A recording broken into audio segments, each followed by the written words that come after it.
തരും. ഈ വചനം അക്ഷരാർത്ഥത്തിൽ നമ്മുടെ ജീവിതത്തിൽ ഇന്ന് നിറവേറിക്കൊണ്ടിരിക്കും.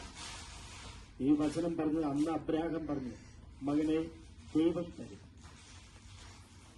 ദൈവം തരും, ഇതാണ് എന്റെ ദൈവം എനിക്ക് തരും. അന്ന് അബ്രാഹത്തോട് പറഞ്ഞ അതേ കാര്യം ഇന്ന് നമ്മുടെ ജീവിതത്തിൽ അക്ഷരം പ്രതി സംഭവിക്കുന്നതിനോട്ട് നല്ല തമ്പുരാന് നമുക്ക് നന്ദി പറയാം.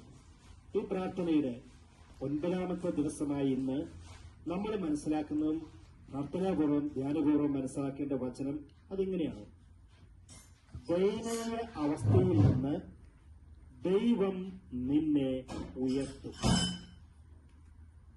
ദയനീയ അവസ്ഥയിൽ നിന്ന് ദൈവം നിന്നെ ഉയർത്തും. സന്തോഷത്തോടെ പറഞ്ഞ് ഹല്ലേലൂയ. ചോദിക്കട്ടെ, ഏതവസ്ഥയിൽ നിന്ന്? ദയനീയ അവസ്ഥ.